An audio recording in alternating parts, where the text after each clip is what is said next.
جس میں وہ دلہن بنی زیورات سے لدی پھندی خاصی ہوشربا لگ رہی تھی۔ اس کے لباس کی سرسراہٹ، چوڑیوں کی گنگناہٹ، ریشمی سراپے کی تمام تراکیبیں گویا اس کمرے کی ایک ایک چیز میں بس گئی تھیں۔ وہ کیسے سوتا؟ ہر طرف وہی تو تھی۔ ٹیلی فون کی گھنٹی بجی۔ رابیل نے فون اٹھایا۔ ہیلو ہیلو، رابیل سے بات کرنی ہے۔ میں ہی رابیل ہوں۔ رابیل، میں ماہم بول رہی ہوں۔ اب کہ وہ اپنی اصل آواز میں بولی تو اسے خوشی چھپانا ناممکن سا ہو گیا۔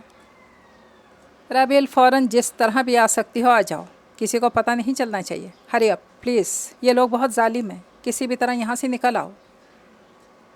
اوکے، میں آ رہی ہوں۔ رابیل نے ریسیور کریڈل پہ رکھا اور کسی کے نظروں میں آئے بغیر نکل آئی۔ گھر سے نکلتے ہوئے اس نے کچھ بھی تو نہ سوچا تھا کہ وہ اب کسی کی بہو، کسی کی بیوی ہے۔ ماہم یہاں ایک حیرت اس کی منتظر تھی۔ سچ مچ اگر وہ غلطی پہ نہیں تھی تو یہ رمیز چچا ہی تھے۔ بے شک بوڑھے ہو چکے تھے، مگر وہ دھوکہ نہیں کھا سکتی تھی۔ جس بے تابانہ طریقے سے انہوں نے اسے گلے لگایا تھا، اسے اس کے سچ کی تصدیق ہو گئی تھی۔ چچا جان، آپ نے لوٹنے میں بہت دیر کر دی۔ آپ نے کیوں بھلا دیا تھا کہ مجھے اپنوں کے ساتھ ایسے کیا جاتا ہے؟ آپ نے میری ساری امیدوں کو توڑ دیا ہے۔ ان سے مل کر روتے ہوئے وہ بار بار کہہ رہی تھی، اور وہ شرمندگی کی گہرے غار میں غرق ہوتے جا رہے تھے۔ بہت دیر بعد وہ نارمل ہوئی تو وہ اسے ساتھ لے کر صوفے پر بیٹھ گئی۔ سمجھ میں نہیں آتا کہ کہاں سے شروع کروں۔ غلط فہمیوں کی ایک طویل داستان ہے۔ ماہم کی زبانی، مجھے تمہاری تمام باتوں کا علم ہو چکا ہے، بس اتفاق سے یہ مجھے مل گئی ہے۔ میں کمال الدین کی طرف ایئرپورٹ سے آتے ہی گیا۔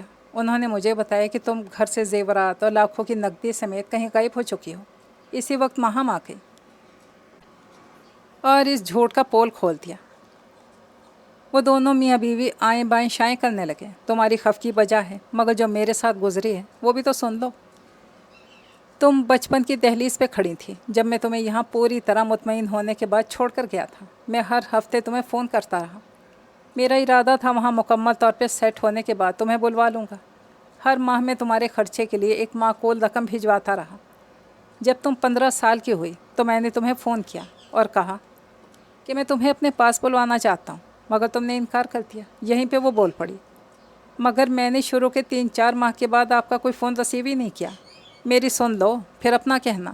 خیر، میں نے سوچا کوئی بات نہیں، تم کمال الدین کے گھر میں زیادہ خوش ہو۔ میں ہر ماہ تمہیں جو رقم بھجواتا تھا، تم نے کہا کہ اس میں اضافہ کیا جائے۔ تمہارے خط مجھے ملتے رہتے تھے۔ 4 ماہ پہلے مجھے تمہاری فون کال ریسیو ہوئی۔ تم نے کہا کہ میڈیکل کالج میں زیر تعلیم ہوں، خرچہ پورا نہیں ہوتا۔ میں نے فوراً 5 لاکھ بھجوایا۔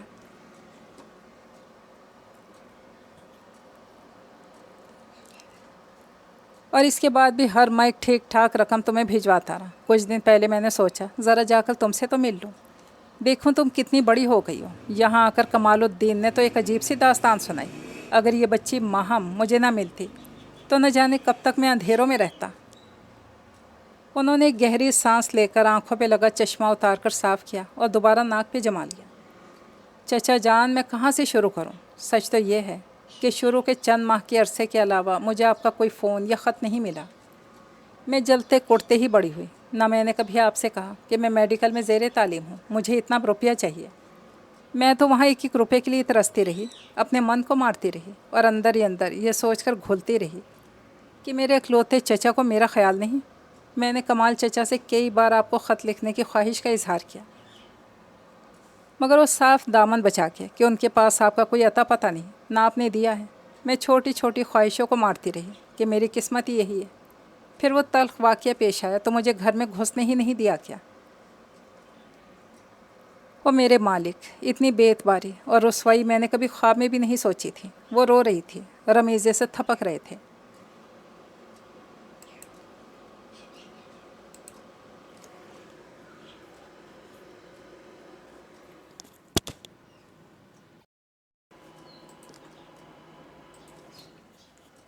کمال درانے کا تو میں حشر کر دوں گا۔ وہ تو اچانک میرے جی میں سمائی کہ میں پاکستان جا کر تم سے ملوں، دیکھوں کیا حال ہے۔ آخر کمال الدین کے گھر والوں نے تمہارے اوپر کیا جادو کر دیا کہ تم میری خواہش کے باوجود میرے پاس نہیں آنا چاہتی؟ میں اس کا حشر کر دوں گا۔ وہ بہت خفا ہو رہے تھے۔ دوپہر کھانے کے بعد رمیش چچا اسے لے کر کمال الدین کے گھر آ گئے۔ ان کے چہرے اتر گئے۔ ہمیں معاف کر دیں بھائی صاحب، اور رابیل بیٹی تم بھی، آئندہ کوئی کوتاہی نہیں ہوگی۔ بس لالچ اور بچوں کے مستقبل کے سنہرے خوابوں نے ہمیں بہکا دیا تھا۔ بیٹی تم ہی میری سفارش کرو۔ چچی جان تو رابیل کے قدموں میں گرنے کو تیار تھیں۔ وہ شرمندہ سی ہو گئی۔ پل بھر میں اس کا دل بڑا ہو گیا۔ چچا جان، میں نے انہیں معاف کیا، آپ بھی کر دیجیے نا۔ آپ سے ملنے کی خوشی میں ان کو 7 خون بھی معاف کر دیتی۔ صرف رابیل کے کہنے پہ چھوڑ دوں، وگرنہ تمہاری طرف بہت حساب نکلتے ہیں۔ رمیز بہت خفا لگ رہے تھے، پھر ان کی لاکھ منتوں کے باوجود وہ وہاں رکے نہیں، اسے لے کر آ گئے۔ ماہم کے پاس آئے کیونکہ اس نے بڑے خلوص سے پیشکش کی تھی کہ کچھ روز وہ ان کے ہاں ہی قیام کریں۔ ادھر ان کے آنے کے بعد کمال الدین اور اس کے گھر والے جان بچ جانے پر شکر کر رہے تھے۔ ان کی بیٹی ہاجرہ جو تقریباً رابیل کی ہم عمر تھی، وہ رابیل بن کر فون ریسیو کرتی اور خط لکھتی رہی، اور اس کے پاس لمبی چوڑی فرمائشوں کی لسٹ ہوتی اور آئے ماہ پیسے بڑھانے کا مطالبہ ہوتا۔ یہ سب وہ ماں باپ کے کہنے پر کر رہی تھی۔ رمیز کے جو خط اور ٹیلی فون آتے، رابیل کے بجائے وہ ریسیو کرتی۔ ان سب گھر والوں کا خیال تھا کہ رمیز نے اب کہاں پاکستان آنا ہے۔ اگر وہ آ جاتے تو اس کا انتظام بھی مکمل تھا، مگر عین وقت پر ماہم کی آمد نے گڑبڑ کر دی اور ان کا منصوبہ فلاپ ہو گیا۔ رمیز نے ایک ایجنٹ سے بات کی تو اس نے 1 ہفتے کے دوران مکان انہیں دلانے کا وعدہ کر لیا۔ تب تک وہ ماہم کے ہاں ہی مقیم تھے۔ ذرا فرصت کی گھڑی میسر آئی تو ماہم نے اس سے معذرت کی۔ سچ رابی، اس واقعے کے بعد ہم سب سہم گئے تھے، وگرنہ بڑا دل چاہتا تھا تمہیں ملنے کو، مگر ان دشمنداریوں نے کہیں کبھی نہیں رکھا۔ پاپا کی برسوں پہلے کی غلطی یہ رنگ دکھائے گی کبھی سوچا بھی نہیں تھا۔ میرے بجائے تم شکار بن گئی، اس بات کا افسوس رہے گا۔ تم عامر سے پوچھ لو، میں نے کتنی بار اسے کہا کہ کسی طرح بھی صحیح پر ایک بار رابیل سے ملاقات ہو جائے۔ تمہیں کیا خبر کتنے جتن کرنے کے بعد تمہارا نمبر ملا۔ اس بات کا بھی ڈر تھا کہ شاید تم سے کوئی بات بھی نہ کرائے۔ اپنی اصلیت کھل جانے کا خوف تھا، مگر تھینک گاڈ کہ تمہیں زندہ سلامت دیکھ رہی ہوں۔ ایک بات کہتی ہوں، بے شک مائنڈ کرو، تمہارے رمیش چچا کو وقت نکال کر پاکستان کا چکر لگاتے رہنا چاہیے تھا۔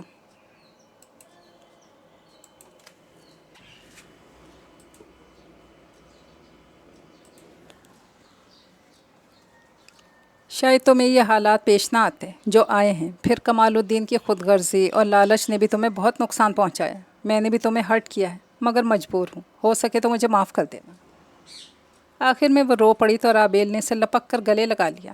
اس کے لیے اتنا ہی بہت تھا۔ رمیش چچا کہہ رہے تھے کہ میں ان لوگوں پہ کیس کرنے کا ارادہ رکھتا ہوں جنہوں نے تمہیں اغوا کر کے حبس سے بے جا میں رکھا۔ اس کے تو ہاتھ پیر ٹھنڈے پڑ کے۔ نہیں چچا، جو ہوا سو ہوا، اس کا کوئی فائدہ نہیں ہے۔ اس کی کوشش تھی کہ اس کے لہجے سے اضطراب نہ جھلکنے پائے، اس لیے انہوں نے اپنی شادی کے بارے میں بھی نہیں بتایا، بلکہ ماہم کو بھی نہیں۔ انہوں نے اسے عجیب سی نگاہوں سے دیکھا۔ It's okay, as you wish. انہوں نے کندھے اچکائے۔ سی ڈی پر جنید جمشید کو تانیہ بڑے غور سے سن رہی تھی۔ پاس پڑی راکنگ چیئر پر معاذ آنکھیں بند کیے لیٹا تھا۔ بظاہر تو وہ پرسکون لگ رہا تھا، مگر اس سکون کے پیچھے بڑا طوفان پوشیدہ تھا۔ رابیل نے یوں اچانک غائب ہو کر اسے توڑ پھوڑ دیا تھا۔ پورے گھر کے لیے یہ شوق لگنے والی کیفیت تھی، مگر اس کا زیادہ اثر معاذ پر ہی ہوا تھا۔ شادی کے بعد محض چند دنوں میں اپنی سوگواری اور دھیمے مزاج، جھکی جھکی پلکوں سمیت خود کو مجرم گردانتی رابیل اسے بھی پیاری لگنے لگی تھی۔ بے شک اس کے رویے سے گرم جوشی اور اپنائیت مفقود تھی، مگر معاذ کے دل میں تو کوئی کھوٹ نہ تھا۔ ایک زندہ جیتے جاگتے وجود پہ ملکیت کا نشہ اسے مدہوش رکھتا تھا۔ اس کی بے تابی کے اظہار پہ رابیل کے چہرے سے جھلکتا خاموش سا غصہ اسے اور بھی دلکش بنا دیتا تھا۔ آخر وہ کہاں چلی گئی تھی؟ اس نے اپنے طور پہ بھی اسے تلاش کیا، مگر وہ نہیں ملی۔ یوں تھک ہار کر ناکام ہو جانے کے بعد معاذ کو اپنے ضبط کی رگیں ٹوٹتی محسوس ہوتی۔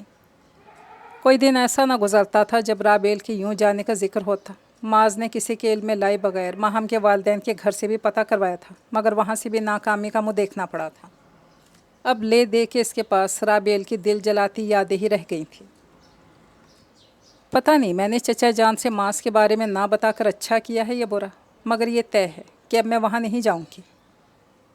عمر جیسے تیسے کٹ جائے گی، اب تو مجھے بے سہارا ہونے کا ڈر بھی نہیں ہے جو میں مارے باندھے اس شخص کو قبول کر لوں۔ آخر میں اس کے بارے میں نہ چاہتے ہوئے بھی کیوں سوچنے لگتی ہوں؟ میری بربادی کا ذمہ دار وہی تو ہے. وہ مجھے اغوا کرتا، نہ میں سب کی نظروں سے گرتی. مگر اس نے تمہیں اپنا بنا کر عزت بھی تو دی ہے. نہ جانے اس کا دل و دماغ کے مابین یہ کشمکش نہ جانے کب تک چھڑی رہتی کہ ماہم نے اچانک اندر آ کر اسے خیالوں کے جزیرے سے نکالا. کہاں ہو؟ بڑی گہری سوچ میں گم ہو. اس نے رابیل کی آنکھوں کے آگے ہاتھ لہرایا تو وہ ہڑبڑا کر حقیقت کی دنیا میں واپس آ گئی. مجھے تو تمہاری سمجھ نہیں آتی، اب کس لیے اداس رہتی ہے؟ اٹھو فوراً، عامر کے ساتھ جا کر ذرا مارکیٹ سے ہی چیزیں تو لے آؤ. بہت آرام کر لیا ہے تم نے. ماہم کا لہجہ مصنوعی خفگی سے بھرپور تھا. اس نے مجبوری عامر بھائی کے ساتھ جانے کی حامی بھر لی. ماہم رمیز چچا کی خصوصی دعوت کے اہتمام میں مگن تھی، اس لیے اسے مارکیٹ بھیجا تاکہ وقت کی بچت تو ہو جائے.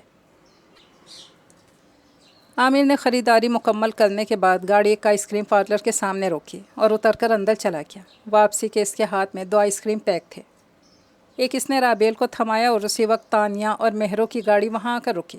شاپنگ کر کر کے حال سے بے حال ہو رہی تھی. آئس کریم پارلر دیکھتے ہی مہرو کا دل للچایا. خود تانیہ کا دل بھی چاہ رہا تھا کہ اچانک اس کی نظر رابیل اور عامر پر پڑی. اس نے مسکراتے ہوئے اسمارٹ سے لڑکے کے ہاتھ سے آئس کریم لی. اسی وقت عامر نے گاڑی سٹارٹ کر کے آگے بڑھا دی. وہ ہکا بکا تکتی رہ گئی. اس کے ساتھ وہ لڑکا کون تھا؟ رابیل کے سٹائل سے لگتا تھا کہ دونوں میں گہری شناسائی ہے. تانیہ اور مہرو سر جوڑے باتیں کر رہی تھیں. ارے مجھے تو رابیل ٹھیک قسم کی لڑکی نہیں لگتی. تبھی تو اس کی چچا چچی نے اسے قبول کرنے سے انکار کر دیا، ورنہ بن ماں باپ کی اولاد پہ تو پتھر دل کو بھی رحم آ جاتا ہے. سچ مجھے تو وہ لڑکی پہلی نظر میں ہی اچھی نہیں لگی تھی. تمہاری دادی جان نے خواہ معاذ باؤ کی شادی اس سے کر دی، اور ہاں باندھ دیا اسے. اگر وہ اچھے کردار کی ہوتی تو شادی کے صرف چند دن بعد اپنے شوہر کو چھوڑ کر غیر لڑکے سے ہنس ہنس کر باتیں نہ کر رہی ہوتی. یہ تو کوئی اور ہی چکر لگتا ہے. شکر کرو کہ تمہارے گھر سے خود ہی نکل گئی، ورنہ سب کے سامنے اگر چاند چڑھاتی تو تمہارے خاندان کی کیا عزت رہ جاتی. مہرو کا طویل بیان ختم ہوا جو اس کی دلی کیفیت کا آئینہ دار تھا. تانیہ جانے کیوں سب کچھ دیکھنے کے باوجود بھی یقین کرنے کو تیار نہیں تھی کہ رابیل ایسی ویسی لڑکی ہو سکتی ہے. اس کے چچا بھی اسے رکھنے پہ تیار نہیں تھے. پھر وہ اتنا بڑا رسک لے کر اس بھیڑیوں کی دنیا میں تنہا کیوں نکل گئی تھی؟ اس نے دادی جان کا ہی خیال کر لیا ہوتا. کیا تھا اگر وہ اطلاع دے کر جاتی؟ کم از کم وہ یوں خلش کا شکار تو نہ ہوتے. اسے تو معاذ کی حالت پہ ترس آنے لگا تھا. بے بسی کی حدوں پہ پہنچ کر اس کا غصہ نوکروں پہ نکلتا. اتنا چڑچڑا بدمزاج سا ہو گیا تھا کہ بات بات پہ الجھ پڑتا اور مرنے مارنے پہ اتر آتا. زیادہ وقت وہ فارم والی زمینوں پہ گزارتا اور آئے روز شکار پہ نکل جاتا. طاہرہ بیگم ماں تھیں. جوان بیٹے کی اس حالت کا ذمہ دار رابیل کو ٹھہراتی جو روگ لگا کر غائب ہو چکی تھی. میری 1 ہفتے کی چھٹی رہ گئی. میں نے تمہارے ضروری کاغذات بنوا لی ہیں. فی الحال تم میرے ساتھ وزٹ ویزے پہ چل رہی ہو. وہاں پہنچ کر تمہارے مستقل قیام کا بندوبست کرنا پڑے گا. کل میرے ساتھ بازار چلنا. تمہاری چچی نے بڑی لمبی لسٹ مجھے تھمائی ہے. بہت ساری چیزیں ہیں. تمہیں عورتوں کی پسند کا زیادہ اندازہ ہوگا. وہ سر ہلا کر رہ گئی. 1.5 مہینہ کتنا جلدی گزر گیا تھا، پتہ ہی نہیں چلا تھا. چچا نے شارٹ نوٹس پہ اسے ساتھ لے جانے کی تیاری مکمل کر لی تھی کہ بقول ان کے میں اب نہیں چاہتا کہ کمال الدین مجھے دوبارہ اندھیرے میں رکھے. وہ چچا کے ساتھ خوشی خوشی ہر چیز خرید رہی تھی. روز بازار کا چکر لگتا تھا، پھر بھی چیزیں ختم ہونے میں نہیں آتی تھیں. ماہم کو بھی لے جاتی کہ 1 سے بھلے 2. عامر کی سالگرہ آنے والی تھی. ماہم اس کے لیے سرپرائزنگ سی چیز خریدنا چاہتی تھی. اس روز کمرشل مارکیٹ کی مردانہ سیکشن کی طرف چلی گئی، مگر ماہم کو کوئی چیز بھی پسند نہیں آ رہی تھی. ہر چیز کو تنقیدی نگاہ سے دیکھتی، آئی برو چکاتی اور ہوں کر کے رکھ دیتی. ماہم یہ شرٹ تو دیکھو، اس کا گلا اور سلائی کتنی خوبصورت ہے.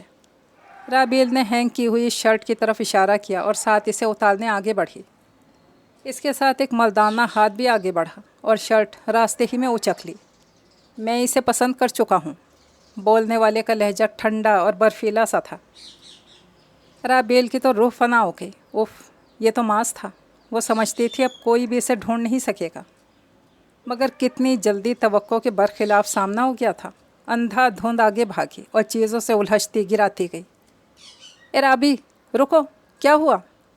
ماہم ہڑبڑا کر جیسے ہوش میں آئی۔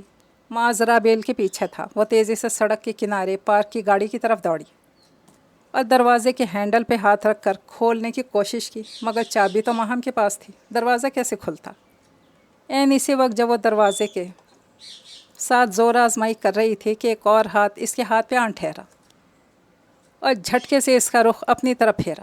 اتنی سی دیر میں اچھا خاصا شور مچ گیا تھا۔ دکانوں میں کھڑے گاہک بھی دلچسپی سے یہ تماشا دیکھ رہے تھے۔ ماہم چیزوں کے شاپرز وہیں دکان میں چھوڑ کر رابیل کی طرف بھاگ رہی تھی، جو مسلسل بچاؤ بچاؤ کی آواز پوری قوت سے نکال رہی تھی۔ اچھی خاصی بھیڑ جمع ہو گئی تھی۔ شومیہ قسمت ایک پولیس موبائل بھی اس طرف آ رہی تھی۔ معاذ نے فوراً اپنی گاڑی کا دروازہ کھولا اور جلتی نگاہ سے رابیل کو دیکھا۔ کہاں تک بھاگ سکو گی کہہ کر زن سے گاڑی نکال کر لے گیا۔ کیا ہوا؟ کیا ہوا؟ کون تھا یہ اور اس کی اس حرکت کا کیا مطلب ہے؟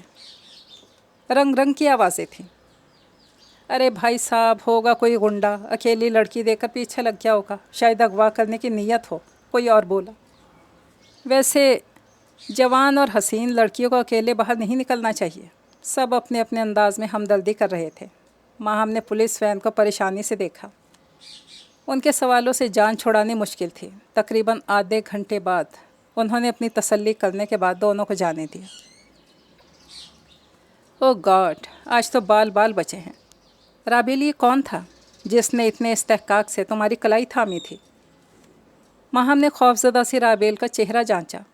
مجھے کیا پتا؟ اس کی آواز کپ کپ آ گئی۔ اس نے دانستہ ماہم سے نگاہیں چرا لی۔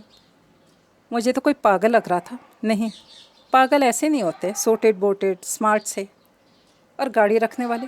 اور ابھی ایک بات تو بتاؤ، کہیں یہ وہی شخص تو نہیں جو میرے دھوکے میں… ماہم کی بات ادھوری رہ گئی۔ اس کی آنکھیں آنسوں سے لبریز ہو گئیں اور اس کا سر نفی میں ہل رہا تھا۔ اچھا سوری رابی، تمہیں میری بات سے تکلیف پہنچی ہے نا؟ نہ جانے یہ الٹا سا خیال کیوں میرے ذہن میں آ گیا تھا۔ ہو سکتا ہے کہ اس شخص نے کسی کے دھوکے میں تمہاری کلائی پکڑی ہو، شاید نفسیاتی مریض ہو۔ اچھا تم تو چپ کرو نا، ذرا ذرا سی بات تو دل چھوڑ دیتی ہو، یہ کوئی اچھی بات تو نہیں ہے۔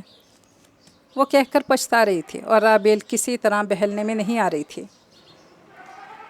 گاڑی پورچ میں کھڑی کر کے معاذ اندر بڑھ گیا اور اس وقت اپنے دوست ولید خان کو کال کی، جو پرائیویٹ سیکیورٹی ایجنسی چلا رہا تھا۔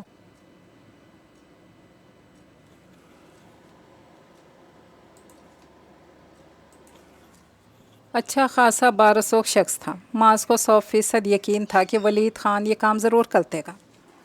ویسے خود بھی وہ کر سکتا تھا، مگر کسی مصلحت کے سبب اس نے ولید سے کہنا مناسب سمجھا۔ سلام دعا کے بعد اصل موضوع پہ آیا۔ ولید، ایک کام تو کرو میرا، یہ گاڑی کا نمبر ہے، مجھے جلدی سے پتہ کروا کر دو کہ یہ کس کے نام رجسٹرڈ ہے، فوراً۔ اوکے، تمہارا کام ہو جائے گا۔ نیازی کے بائیں ہاتھ کا کھیل ہے، میں شام میں تمہیں رنگ کر کے بتا دوں گا۔ ولید نے اسے یقین دہانی کرائی۔ معاذ نے موبائل آف کر کے سینٹر ٹیبل پر رکھا اور اے سی آن کر کے بیڈ میں نیم دراز ہو گیا۔ اسے ہرگز توقع نہیں تھی کہ رابیل اچانک یوں اسے ٹکرائے گی اور اس کا برتاؤ اتنا روکھا پھیکا اجنبیت بھرا ہوگا۔ وہ تو اس سے پوچھنا چاہتا تھا کہ تم بغیر بتائے گھر چھوڑ کر کہاں غائب ہو گئی ہو، مگر اس کا رد عمل اتنا شدید تھا کہ وہ کچھ کہنے کی پوزیشن میں نہیں رہا تھا۔ اوپر سے لوگ بھی جمع ہو گئے تھے۔ اسے اپنی پرواہ نہیں تھی، مگر رابیل کو دیکھ کر ترس آ گیا تھا، جو اتنے لوگوں کے سامنے تماشے کے خیال سے گھبرائی جا رہی تھی، ورنہ وہ اس کی ٹھیک ٹھاک خبر لیتا۔ معاذ نے اس کی گاڑی کا نمبر ذہن نشین کر لیا تھا۔ اب کہاں بھاگ کر جاؤ گی؟ اس نے یوں دانت پیسے جیسے ان کے نیچے رابیل ہو۔ بہت دن کے بعد بے قرار دل کو تسلی ملی تھی۔ اسے دوبارہ ملنے کا خیال بڑا سرور انگیز تھا۔ آہستگی سے دروازہ چرچرایا تو اس نے بے اختیار سر موڑ کر دیکھا۔ مہرو کھڑی تھی۔ آ جائیں بھائی۔ وہ سیدھا ہو گیا۔ وہ جھجک رہی تھی، ساتھ اس کا انداز بڑا محتاط سا تھا، مبہم نگاہوں سے اسے دیکھ رہا تھا۔ ایک بات کرنی ہے مجھے آپ سے معاذ باؤ۔ اس کے معاذ باؤ کہنے پر وہ مسکرا دیا۔ ٹھیک ہے، کریں۔ پھر میں ہمہ گوش ہوں۔ پوری توجہ سے اس کی طرح متوجہ تھا۔ مہرو نے اس روز آئس کریم پارلر کے سامنے والی مٹ بھیڑ کے بارے میں بتایا تو وہ چوکنا ہو گیا۔ اس کے ساتھ ایک بڑا پیارا سا لڑکا بھی تھا۔ دونوں ہنس ہنس کر باتیں کر رہے تھے۔ اس لڑکے نے رابیل کو آئس کریم بھی کھلائی تھی۔